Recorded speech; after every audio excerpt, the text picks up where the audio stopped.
I'm going to start with the Durant news, or at least the preview of news, that Boston made an offer for him. A lot of teams have lined up to make an offer on Durant. Every single team makes that call, tries to figure something out. I mean, hell, the Warriors, I don't know what the real flirtation was, but the fact that so many of the vets were like, yeah, we would do it again and see what would happen after they just won a championship without him, after he left, and they tried to do everything to keep him because he didn't want to stick around. Again, I didn't really think that was super likely. I don't know how hard I would try if I were Golden State, but because it's Kevin Durant.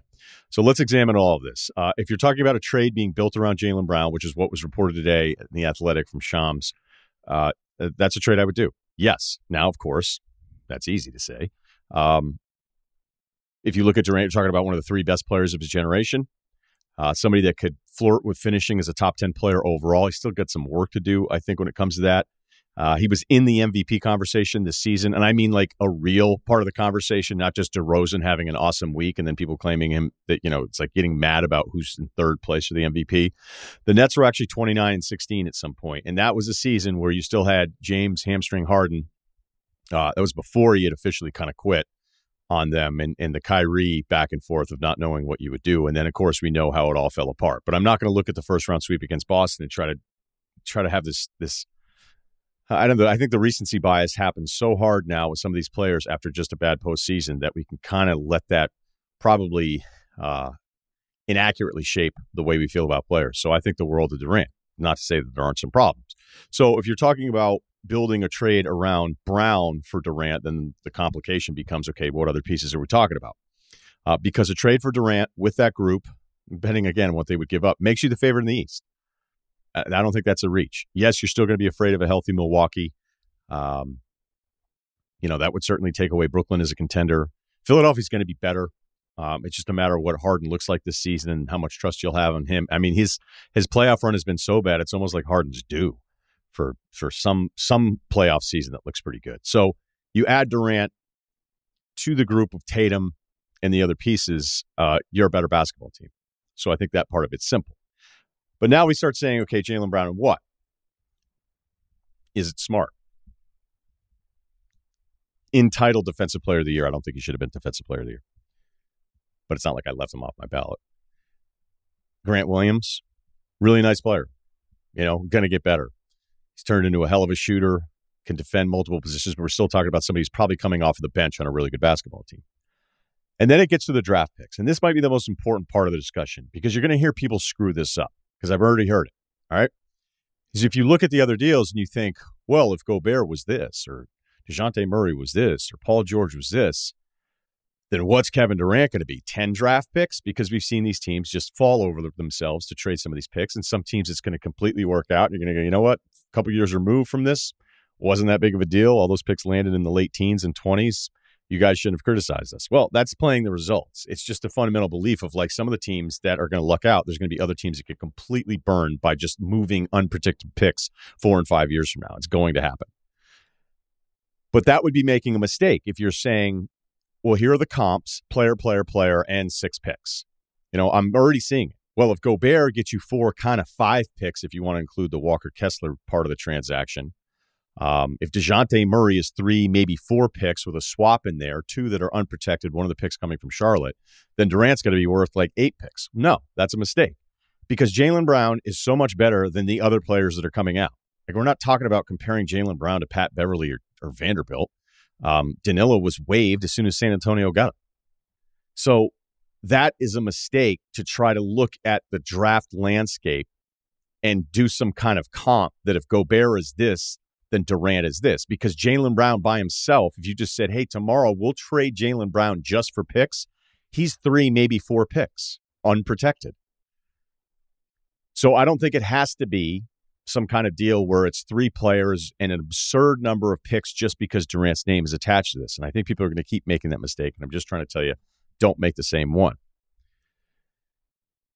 Durant for Jaylen, if you look at Jaylen on this part of it too, Jaylen is arguably the most accomplished, and considering you're getting him in his mid-20s, and yes, there's a contract extension coming, it makes no sense for Jaylen to sign any kind of extension until he can play this out because he signed a non-max rookie extension, so the rules work that way. So it's just him, same as DeJounte Murray.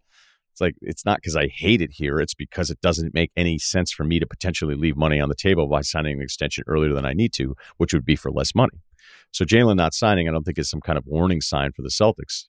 But Jaylen is, even if I don't think he's perfect, and I'm a little worried that I think the rest of the league's like, wait, this guy can't dribble, because Golden State was terrific with it. They really were. Miami and Golden State, I think, just did a really good job of making sure that once Brown tried to initiate offense on his own, after you're playing the same team a few games in a row, you get more comfortable kind of figuring out how to attack. And beyond that, with his limitations, Jaylen Brown's limitations as the ball handler, he still is putting up big numbers and scoring. I mean, it's one of the most absurd things from this most recent playoff run is to see somebody who had this real limitation that other teams are starting to figure out more and more and exploiting, and he couldn't really handle the basketball, yet he's still putting up 30 in these playoff games. So Brown is, you can talk about the Harden Simmons component, but I'd rather have Jaylen Brown than those players at this point. And Jaylen at his peak has never been Harden at his peak, but Brown is a really easy player to go, oh, wait, like we have something here. So this is just different than all these other trades for the disgruntled superstar that include a million picks and maybe not as many players, or just players that weren't even disgruntled. Now, if the Nets say, because I'm sure the Nets asked for Tatum first, I feel pretty comfortable in suggesting that. Celtics say no. Nets say, okay, it's Jaylen, it's Smart, it's Grant, it's 5 picks and then 3 swaps, so it could be 8, and we're just going to do all these crazy things. Then you just say no. It's super easy. You just go, okay, no. The Boston Celtics say no to that. Because if you're the Celtics, okay, we'll just run this back. I thought Golden State was a better basketball team. Watching Boston's offense falter continuously late in games had to be really, really frustrating. But this wasn't like this totally fluky playoff run here. Boston has a really good team, and they're going to be better. Adding Danilo, adding Brogdon. Health concerns, yes. Some of the age stuff with Horford and Danilo, like what would you truly get out of that? But I think Derek White will probably be a little bit better. Smart still in his prime. You think Brown and Tatum together, just a little bit more seasoning and a kind of finals run there. Rob Williams, if he can ever stay healthy. And we talked about Grant already. Like, that's a really good basketball team. So if you're Boston, there's so many times in these trades where the team feels like they have no choice. Like the Nets probably don't have a ton of choices, ton of really good ones. I mean, they could try to play tough guy with this whole thing. And I've wondered if they would say to Durant, hey, you know what? We didn't get enough offers that made any sense for us, so we're not going to do it. And that means, we're going to just see what happens. Would Durant be the type to pull a Ben Simmons and say, well, something's wrong and I'm just not going to play? With Ben Simmons, it was mental health. The teams, and we've talked about this before, have always feared that the guy comes back and goes, I got a second opinion on my knee and I'm just not 100% sure that I'm ready to go. And, I'm not going to play.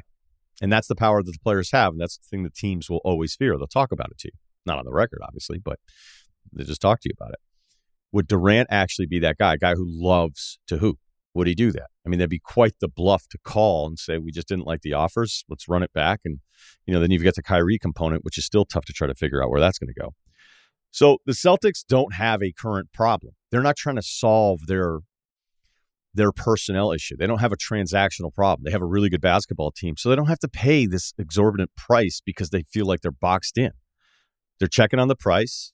Apparently Brown was offered in it, and to me that makes a lot of sense. And KD obviously doesn't come without his problems. He's played in 90 games with the Nets in 3 seasons. 90. How happy is Durant going to be in Boston?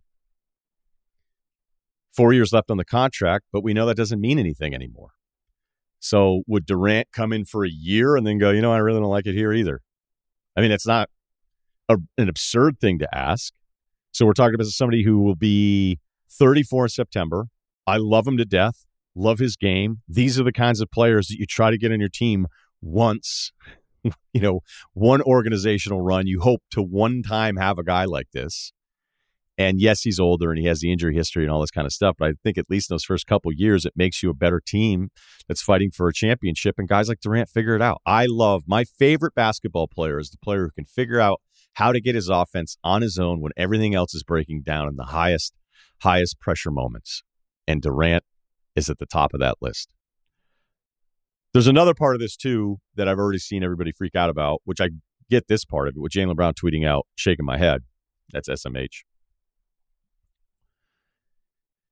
It is kind of funny, though, and this isn't, not everybody's path is the same here. So Jaylen Brown can be like, look, I'm happy, and then I'm in this, and we just made this run, and we're a couple games away from winning an NBA title, and all the bullshit have split those two guys up, which I think was just more of a discussion than a demand. And now you don't hear it anymore, and that's what happens. Winning cures some of that stuff, and winning to the level that they won, where you're not going to hear that this offseason going, oh, these guys can't get it done together because they played in NBA Finals.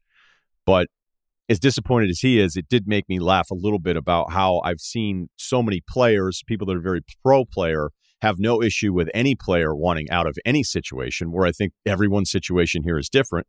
I mean, there's an argument to be made here with Durant. It's like, dude, you just did the 4-year extension, and now you want out because of the Kyrie part of this? Is that really what we're supposed to believe?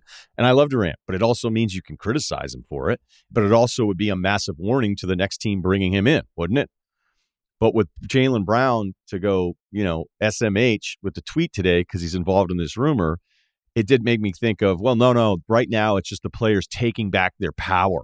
That's all this is. Like, well, it's not all what it is. Like, oh, they can trade us whenever. Like, okay, yeah, I get it, but that's the job. Like, every job has its things. Every job description is a little bit different. And as great as it is being an NBA player, the part of it that kind of sucks is that you could be traded at any point. So if the counter to that is, well, now we can just ask out whenever we want to, and this is only going to get, I don't know if worse is the right way to describe it, but you're just going to have different tiers of players demanding out as this expands across the player landscape. It's like, man, we want our power back, but also I would like to not be in any rumors unless I want to be traded. And that's where we're at.